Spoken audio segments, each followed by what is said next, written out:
IIT का exam sir पर है एंड आप सभी बच्चे घबराए हुए हो, डरे हुए हो कि अगर अभी प्रिपरेशन स्टार्ट किया तो क्या करूँगा?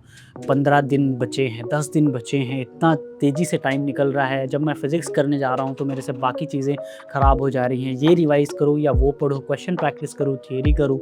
आपने इतनी स्ट्रैटेजीज़ भी देख ली, इतने वीडियोज़ भी देख लिए, लेकिन फिर भी हो नहीं रहा है। आपको पता है कि करना क्या है, लेकिन आपसे हो नहीं रहा है। आप कहीं न कहीं वो डर है, कहीं न कहीं एक घबराहट है कि अगर नहीं हुआ सिलेक्शन तो क्या करेंगे? इतना कम टाइम है, समझ नहीं आ रहा, आप पढ़ना चाह रहे हो, फिर एक विशियस साइकिल है, नेगेटिव थॉट्स आने लगते हैं, नेगेटिव थॉट्स के कारण आप खो जाते हो, डिस्ट्रैक्ट हो जाते हो, फिर पढ़ाई नहीं कर पाते तो खुद को यू बीट योरसेल्फ अप कि भाई देखो और टाइम वेस्ट कर दिया, आधे घंटे, 1 घंटे और चले गए एंड वही एक लूप चलता है नेगेटिव थॉट्स का। तो इससे कैसे ओवरकम किया जाए? हम खुद आपके अभी जो आपके मेंटर्स बने हुए, हम भी एक टाइम पे आपकी तरह स्टूडेंट थे, क्लास 11th में, 12th में मैंने खुद ड्रॉप लिया था।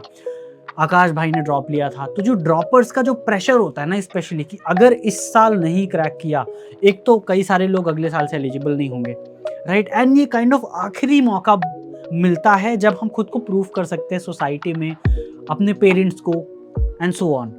तो चलिए एक-एक करके हम मेंटर्स की एक बार मैं जर्नी लाना चाहता था आपके सामने कि उन्होंने क्या स्ट्रगल फेस किए थे जब वो स्टूडेंट थे एंड कैसे वो यहाँ तक पहुँच पाए। उन्होंने आईआईटी नेट जैसे कितने एग्ज़ाम्स क्रैक किए, नेट जैसे एग्ज़ाम्स, ऑल इंडिया रैंक 100 के अंदर रैंक लाई, तो यू इमेजिन उन्होंने जो स्ट्रगल फेस किया एंड फिर भी यहाँ तक पहुँचे। So that is the story मैं आपको आज लाना चाहता हूँ इस शॉर्ट वीडियो में।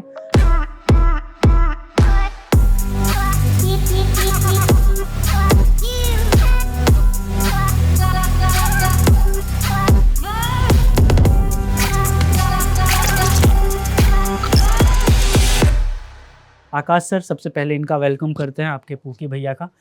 आप बाहर से तो आपने देखा है कितने सॉफ्ट हैं, लेकिन इनका जो स्ट्रगल है उसकी अलग ही जर्नी है, राइट? आकाश भाई थोड़ा बताओ एंड कैसे बच्चे अभी कोप अप करें इतने प्रेशर के साथ? देखो यार, मुझे पता है 15 दिन बचे हुए हैं सिर्फ।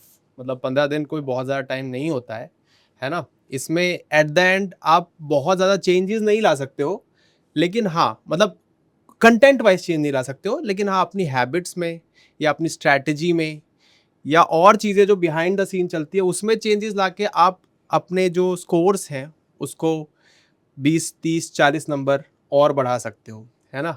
अब रही बात 15 दिन में क्या फ़ेज़ होता है, वो हम सबको पता है क्योंकि हम सभी लोग एग्ज़ाम दे चुके हैं। अगर मैं अपनी बात करूँ या तुम्हारी भी बात करूँ, तो हम सब 15 दिन पहले वही होता है कि डर चल रहा होता है, सेल्फ डाउट आ रहा होता है, पीयर प्रेशर टाइप की चीज़ फ़ील हो रही थी कि मम्मी-पापा की एक्सपेक्टेशंस हैं, मेरे दोस्त लोग मॉक्स में अच्छा परफ़ॉर्म कर रहे हैं, सिर्फ़ मैं ही नहीं कर पा रहा हूँ। मैं याद करने की कोशिश कर रहा हूँ, रिकॉल नहीं हो रहा है। ये सारी चीज़ें होती हैं और यही डराती भी हैं। बट एट द एंड हमको ये चीज़ समझनी ज़रूरी है कि एट द एंड ये एग्ज़ाम ही है ना? और राइट। एग्ज़ाम को हम लोग कई बार ना अपनी लाइफ़ मान लेते हैं, जबकि एग्ज़ाम एक छोटा-सा पार्ट होता है हमारी लाइफ़ का, वो लाइफ़ नहीं है। जैसे अगर मैं अपनी प्रिपरेशन की बात बताऊँ तो मैंने भी नीट के लिए प्रिपेयर किया था और उस टाइम पे मैं भी काफ़ी ब्रेन वॉश हो गया था, ठीक है? कि अगर ये नहीं हुआ तो फिर लाइफ़ में फिर कुछ बचा ही नहीं है।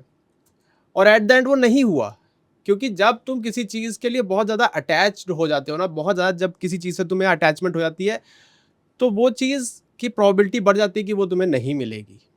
क्योंकि अटैचमेंट से ही रिलेटेड चीज़ होती है डर। जब तुम अटैच होते हो तभी तुम्हें डर लगता है, तभी तुम्हें डाउट आते हैं, है ना? तो ये सारी चीज़ें होती हैं जब तुम अटैच होते हो। तो अटैचमेंट जो है वो नहीं होना चाहिए आपका कभी भी किसी भी एग्ज़ाम के प्रति या किसी भी चीज़ के प्रति कि मुझे यही चाहिए, है ना? तो जैसे मैं अपनी बात बताऊँ तो नीट से मैं भी बहुत अटैच हो गया था। लेकिन एट द एंड सिलेक्शन नहीं हुआ। उसके बाद फिर उसी अटैचमेंट के चलते ही मुझे बाद में अपने ऊपर सेल्फ डाउट होने लगा कि मैं शायद मेरे में ही कमी है या फिर शायद मैं कर ही नहीं सकता था, शायद मेरी हार्ड वर्क में कमी थी, है ना? ये सारी चीज़ें फ़ील होने लग जाती है जिससे आप एक अलग माइंडसेट में, एक अलग कंडीशन में जा सकते हो। एंग्ज़ायटी, डिप्रेशन टाइप की चीज़ें हो सकती हैं जो कि बहुत ख़राब होती हैं, ठीक है? क्योंकि ये चीज़ मैंने फ़ेस की है इसलिए मैं बता रहा हूँ और बहुत लोग नहीं भी बताते हैं, सिर्फ़ पढ़ा के चले जाते हैं। लेकिन हम लोग ये चाहते हैं कि आप सिर्फ़ एग्ज़ाम को ना टारगेट करें, आपकी life at the end better हो, ओके? तो मैं बस इतना ही कहना चाहूँगा कि ठीक है, एग्ज़ाम ही है, अच्छे से प्रिपेयर करो, हार्ड वर्क हमेशा पे करता है। अगर आपने अपना पूरा साल हार्ड वर्क किया है ना, तो वो पे करेगा ही करेगा। नहीं, अगर उस हिसाब से नहीं हो पाया है, कोई हेल्थ इश्यू हो गई है या किसी भी कारण से अगर नहीं हो पाया है, तो अभी भी 10-15 दिन का टाइम है।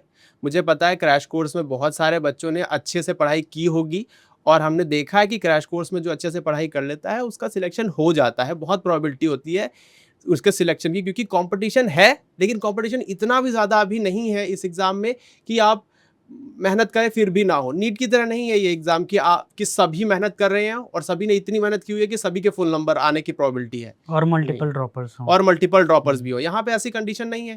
कंपटीशन यहाँ पे अभी ऐसा नहीं है कि बहुत कम है, लेकिन हाँ मॉडरेट हो चुका है। तो आप मेहनत करोगे तो आपको मिल जाएगी वो चीज़। ओके। और रही बात 15 दिन की, तो 15 दिन में जो चीज़ें आप फेस करते हो, जो चीज़ आपके साथ हो रही है, बस वही नहीं करनी है, ये मुझे बताना है आपको।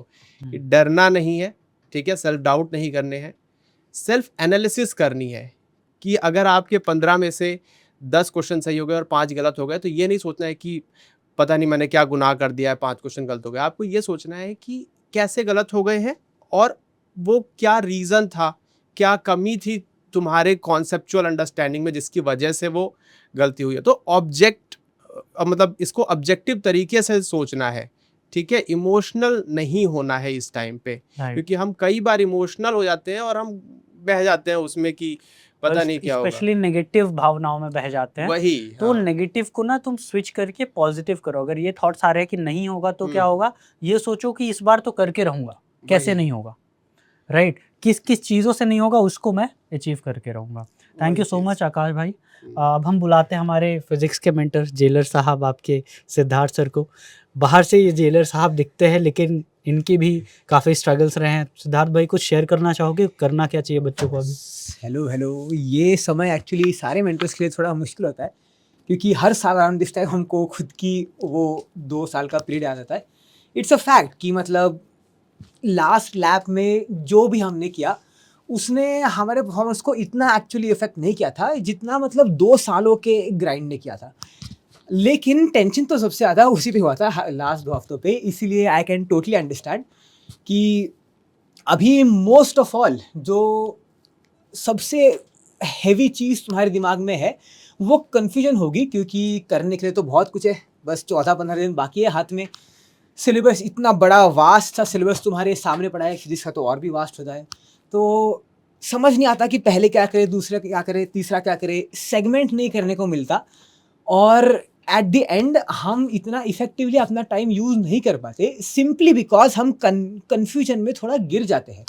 तो इस टाइम में सबसे हेल्पफुल चीज़ होती है कि अगर कोई बस मेरे को एक सिंपल सा इंस्ट्रक्शन दे दे कि तुमको ये करना है और कुछ भी नहीं करना, वो इंस्ट्रक्शन मैं तुम्हें आज दूंगा। सेम बात है जो मेरे टीचर्स ने मुझे उतने टाइम पे कही थी कि ये टाइम इम्प्रूवमेंट का नहीं है, इम्प्रूवमेंट का टाइम 2 साल होता है, 2 हफ्ते नहीं होता है। इस टाइम में तुम्हें सिर्फ चीज़ें मेंटेन करनी है, खुद को ओवर एक्सटेंड नहीं करना है। ओवर एक्सटेंड करोगे तो बर्न आउट हो जाओगे, एक सब्जेक्ट के पीछे भागोगे तो दूसरा भूल जाओगे, ऐसा होता ही है। दिमाग ज़्यादा देर के लिए बहुत कुछ नहीं कर सकता। सिंपल चीज़ रखनी है, इम्प्रूवमेंट नहीं होने वाली है। जो मोमेंटम पे तुम अब तक चल रहे हो उसको बस तुम्हें मेंटेन करना है। एक मॉक टेस्ट एवरी डे अगर तुम सॉल्व करते हो तो तुम अज्यूम कर सकते हो कि तुम्हारी पूरे दिन की पढ़ाई हो गई। 1 mock test worth of questions, यानी कि 15-15 क्वेश्चंस पर सब्जेक्ट एक दिन में करते हो तो तुमको एक दिन में और कुछ भी करने की ज़रूरत नहीं है। अपने खुद के हेल्थ का ध्यान रखो, कहीं ऐसा ना हो जाए कि जब एग्ज़ाम आए तो तुमको कोई प्रॉब्लम हो जाए, कोई इंजरी हो जाए। इससे तुमको ना ही मतलब एग्ज़ाम देने में तकलीफ होगी, लेकिन एक रिग्रेट तुम्हारे साथ रहेगा कि मैंने इतनी अच्छी प्रिपरेशन तो की थी, बस इस एक छोटे से प्रॉब्लम ने इतना स्कोर बिगाड़ दिया मेरा। सबसे इम्पोर्टेंट चीज़ ये है, हेल्थ और मोस्टली मेंटल हेल्थ का ध्यान रखना। ओवर एक्सटेंड बिल्कुल नहीं करना है। ओवर एक्सटेंड करने से तुमको कुछ फ़ायदा तो नहीं होने वाला है, इंप्रूवमेंट नहीं होगी 2 हफ्तों में, बस अपना तुम मोमेंटम खो बैठोगे। एक ही बात है, मैं तुम्हें बोल चुका हूँ कि तुम्हारा टारगेट क्या है, 1 mock test per day, that's all. और जो मैंने सॉरी टू इंटरप्ट, जो मैंने शेड्यूल भी बताया था, जैसे नीट का एग्जाम जब हुआ था ना, सबसे ज़्यादा एम्फेसिस मैंने किया था 9 to 12 मॉक टेस्ट दे लो। उसके बाद मैंने बोला था एनालिसिस करो, 1 बजे से 5 बजे तक फिर पढ़ो, वही चीज़ें पढ़ो, रिवाइज कर लो, रात को भी पढ़ लो। तो बिल्कुल सही बोला है सिद्धार्थ भाई ने कि इतना कर लो। एंड बर्न आउट मत होना, लाइक तुम्हारी हेल्थ ही नहीं रहेगी तो एग्जाम कौन देगा। क्योंकि slow and steady wins the race यार। दिस पॉइंट पे तुमको इतना फास्ट में नहीं दौड़ना है, तुमको बस एंश्योर करना है कि तुम गिरते नहीं हो, डगमगाते नहीं हो, एक स्टडी पेस पे तुम दौड़ते रहोगे तो तुम्हारा ज़्यादा फायदा होगा एज अपोज टू कि trying to cover a lot of distance अभी के लिए। ओवर एक्सटेंड मत करना खुद को, take care of yourself, ये चीज़ ज़्यादा इंपॉर्टेंट है। सॉल्व करना, प्रैक्टिस करना 2 सालों में हो गया है। This is a time to be light, rest भी करते रहो और थोड़ी थोड़ी पढ़ाई करते रहो just to keep that level maintain कि तुम वार्म रहो अपने दिमागी हेल्थ से। Okay, thank you so much Siddharth sir. अब बुलाते हैं आपके प्यारे हिमांशु सर को। राइट, हर वीडियो में एक ना एक श्लोक तो सर बता ही देते हैं। हिमांशु सर, आपके भी काफ़ी स्ट्रगल रही होगी जर्नी में, तो बच्चों को एक बार बताइए एंड कैसे आपने कोप अप किया। तो सबसे पहला मेरा तो फेलियर वही था कि जेई में सिलेक्शन नहीं हुआ था। तो जैसी आपकी हालत है जेई से मतलब आईआईटी से पहले, वैसे ही मेरी हालत जेई एग्ज़ाम से पहले थी। होगा नहीं होगा, क्या पढ़ना है, कि इतने 15 दिन में कैसे कवर अप करूं, और एट द एंड मेरा नहीं हुआ, है ना। उसके बाद फिर मैं बहुत डिप्रेशन में भी गया। तो मैं उस फेज़ को नहीं ला रहा हूँ कि उसके बाद क्या किया, बाद में लाएंगे। पहले ये कि आपको 15 दिन में कितना करना है और कैसे करना है वो मैं बताता हूँ।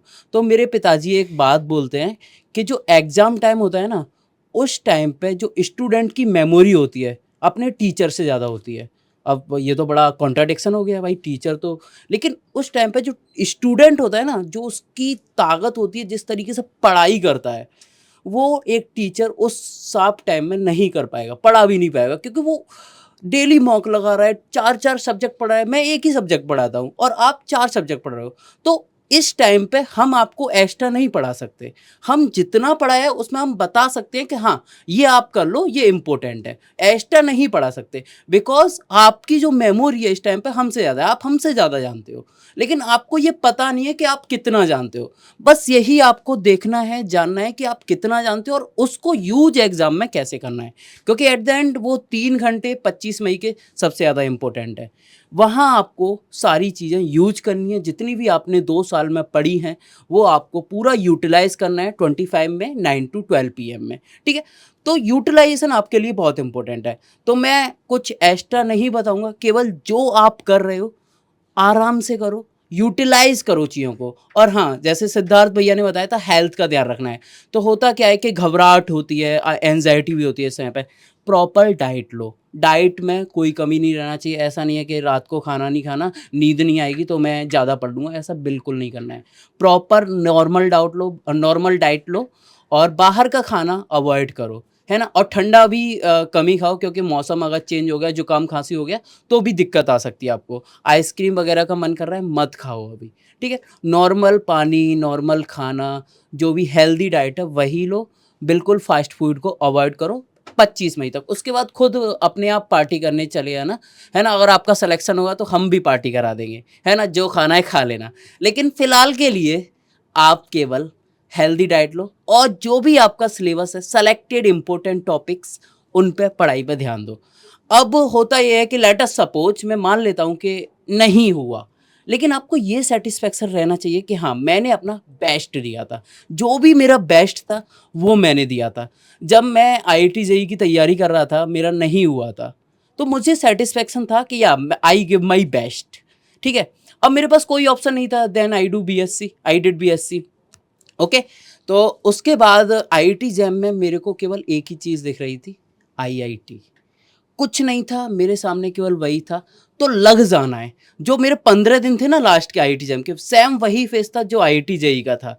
लेकिन इस समय और उस समय में डिफरेंस क्या था, वहाँ पे मैं श्योर नहीं था कि मुझे आईआईटी मिलेगी या नहीं मिलेगी, है ना। यहाँ पे मैं श्योर था कि मुझे आईआईटी जाना ही है ना। तो ये कमिटमेंट आप करके चलो, मुझे आइजर जाना ही है। श्योरिटी अनश्योरिटी का बात ही मत करो, जाना ही है ना।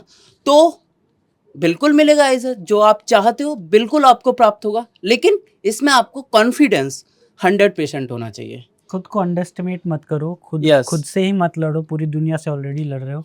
बहुत बहुत सही जर्नी अपनी स्टोरी बताई है हिमांशु सर ने, आई होप आपको इंस्पायर की होगी। अभी हम बुलाते हैं हमारे पार्थ सर को। पार्थ सर काफ़ी देर से वेट भी कर रहे हैं, क्लास लेकर आए हैं अभी। No, thank you. So, guys, first of all, बहुत बधाइयाँ हो आपको कि आप यहाँ तक पहुँचे। बहुत सारे बच्चे तो यहाँ तक ही नहीं पहुँच पाए थे, शुरू किया था उन्होंने हमारे साथ ही, लेकिन आधे बच्चे पहले ही छट गए थे। आधों का जेईई ख़राब हुआ, वो तब छट गए, उन्होंने तब हिम्मत छोड़ दी। उसके बाद आधों का नीट ख़राब हुआ, उन्होंने तब हिम्मत छोड़ दी। उसके बाद जो बचे कैंडिडेट्स थे वो अब आईआईटी के लिए लड़ेंगे, और जो बचेंगे इसके बाद भी भाई कईयों की हिम्मत टूटेगी और नेक्स्ट के लिए और कम बचेंगे, ठीक है। तो फर्स्ट ऑफ ऑल कांग्रेचुलेशंस, आप यहाँ तक पहुँचे, ये भी एक पड़ाव ही है लाइफ का। दूसरा बस यार ये बोलूँगा कि देखो ये जो स्ट्रेस वाला पार्ट होता है ना, ये एक प्रोसेस होता है। आप जब भी कभी लाइफ में ग्रो करते हो ना, यू ऑलवेज फील स्ट्रेस्ड। मैं जब यहाँ नया-नया आया था तो मैं यूट्यूब का कंटेंट वगैरह नहीं बनाता था बिल्कुल। लेकिन जब विवेक भैया ने मेरे ऊपर एक बोला कि भाई तू बना सकता है, तू बना के देख, मेरे को मैं बता रहा हूँ मैं पहली वीडियो में कितना नर्वस था। लेकिन उसके बाद धीरे-धीरे उस नर्वसनेस को क्रॉस करके ही ग्रोथ मिली मुझे लाइफ में, है ना? मुझे नया कॉन्फिडेंस मिला, नई चीज़ें सीखी मैंने, है ना? नया एक्सपोज़र मिला। तुम्हारी लाइफ में भी तो तुम यही कर रहे हो ना? दिस इज़ अ स्टेप कि तुम एक नई जर्नी शुरू करने वाले हो, और उस जर्नी का प्लेटफॉर्म उतना अच्छा होगा जितना तुम इस बीच के टाइम में जो तुम्हें प्रेशर फील हो रहा है, जो तुम्हें एंग्जाइटी हो रही है, उसको तुम जितना अच्छे से मैनेज करोगे बेसिकली। अब किसी को जो नहीं कर पाएगा अच्छे से, उसको प्लेटफॉर्म जो मिलेगा वो लोकल कॉलेज मिल सकता है बीएससी के लिए, बीएस के लिए, लेकिन प्लेटफॉर्म उसको भी मिलेगा, है ना? ऐसा नहीं है प्लेटफॉर्म नहीं मिलेगा। जो अच्छे से मैनेज कर लेगा अपने स्ट्रेस और एंग्जाइटी को, है ना, जो अच्छे से गाइडलाइंस फॉलो कर लेगा, उसको थोड़ा सा बेटर प्लेटफॉर्म मिल जाएगा। लेकिन प्लेटफॉर्म सबको मिलेगा। तो एक चीज़ ये याद रखना कि रिजल्ट चाहे कुछ भी आए, डजेंट मैटर, बिकॉज मैं भी बीएससी में लोकल कॉलेज में ही था, ठीक है, उसके बाद भी यहाँ तक पहुँचा, ठीक है। तो अगर मैं पहुँच सकता हूँ एट अ सर्टेन स्टेज से क्रॉस करके, तो तुम भी पहुँच सकते हो, है ना? तुमने सबकी, जो तुम्हारे अखिल भैया हैं, विवेक भैया हैं, सबकी स्टोरी तुम्हें पता है ना? तो सबने अपनी लाइफ में सेम चीज़ें फेस की हैं, सेम चीज़ें फील की हैं जो तुम अभी कर रहे हो। फ़र्क सिर्फ इतना है कि बहुत सारे लोग इसको अपने सर पे हावी कर लेते हैं और बहुत सारे लोग इस पे हावी हो जाते हैं। तो हमारे विवेक भैया जो थे वो एंग्जायटी पे हावी हो गए। अगर तुम्हारे ऊपर एंग्जायटी हावी हो जाती है तो फिर वहाँ पे ना डिफरेंस आ जाएगा। एक टाइम पे वैसे हम सभी के ऊपर एंग्जाइटी ही हावी थी। वो तो पहली लड़ बार लड़ के। सबको हार ही राइट, मिलती है। राइट। उसके बाद आदमी सीख जाता है। बात सर। और तुम्हारे साथ अच्छी बात ये है कि तुम्हें हम सारे लोगों का एक्सपीरियंस मिल रहा है, जो बेसिकली तुम्हें वो जो पहली वाली एंग्जायटी में हमेशा फेल ही होना होता है, उससे बचा लेगा। हम सब तो, हमारे पास गाइडेंस नहीं थी कि कैसे मेंटेन करना है। हमें बस क्वेश्चन बता दिया, आंसर बता दिया और क्वेश्चन समझा दिया। उसके बाद तुम घर पे जाके क्या मेंटल सिचुएशन है तुम्हारी, तुम कैसे लड़ रहे हो, उससे हमें कोई नहीं बताता था कैसे बचना है। तो हम फेल हुए पहली बार में, लेकिन हमारा फेलियर तुम्हारे सक्सेस का कारण बनेगा। और इसीलिए कह रहा हूँ जस्ट चिल, ठीक है। अभी 15 दिन बाद तुम, वैसे भी आधे बच्चे जिनका नेक्स्ट टारगेट नहीं है वो तो फ्री हो रहे हो ना। तो मैं तो जब IIT जैम की तैयारी कर रहा था, मेरे दिमाग में सुबह पता है क्या बात आई थी? मैं सच बता रहा हूँ, मैं रिलेशनशिप में था उस टाइम पे, मेरे दिमाग में ये था कि एग्जाम खत्म करके डेट पे जाऊंगा, बस बहुत हो गया पढ़ाई। तो उससे मेरा प्रेशर बहुत कम हुआ and I was like more energetic कि जल्दी से पेपर दे के आना है और आराम से सोना है पहले तो दबा के, ठीक है। तो this is how you manipulate your mind. I hope कि तुम लोगों को समझ आया होगा।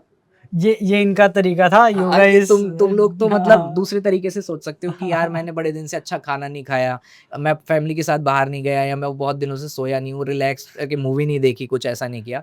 तो तुम उसको भी ले सकते हो कि फटाफट बस 15 दिन रह गए, अच्छे से पूरा एफर्ट लगा दूंगा और पेपर खत्म करने के बाद, ठीक है, अच्छे से फिर अपनी 2-4 दिन गैप लूंगा बढ़िया, जिसके लिए तुम पूरे साल से इंतजार कर रहे हो। और एक लास्ट बात बस मैं बोलना चाहूँगा, IIT जाने पर मुझे एक चीज़ समझ आई कि जो काम आपको बेसिकली आप टरकाते रहते हो ना, कल करूँगा, एट द एंड आपको वो काम करना ही पड़ेगा, वरना आप भाग ही नहीं सकते हो।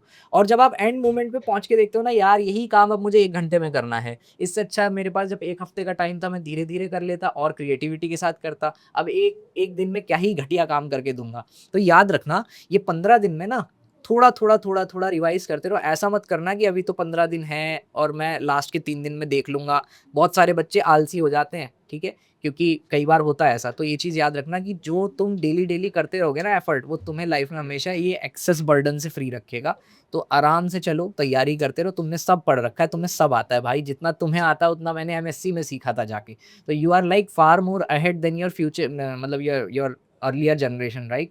तो तुम मेरी उम्र में आओगे तो तुम पता नहीं कितना जान लोगे। तो उस कॉन्फिडेंस के साथ जाओ, अच्छे से पेपर की तैयारी करके पेपर दे के आओ और उसके बाद मुझे गुड न्यूज़ सुनाना, ठीक है? पेपर फोड़ के आना, बिल्कुल। फाड़ देना, आग लगा बिल्कुल, देना, बिल्कुल। राइट। हाँ, और इस वीडियो का Thank एम थोड़ा लंबा हो गया। मैं चाह रहा था कि जल्दी मोटिवेट कर देते और जाके पढ़ाई करो, हाँ, सही ठीक है। बात है। हम भी कई बार ना, हम लोग कतराते हैं कि हम इतना जो कंटेंट प्रोड्यूस कर रहे हैं कि इज इट इवन राइट कि बच्चा इतना देर तक वीडियो देखे, ठीक है। तो ये मैं अभी सोच ही रहा था, तो जाओ, इस काफ़ी चीज़ें मैं इस वीडियो में ट्रिम करवाऊंगा।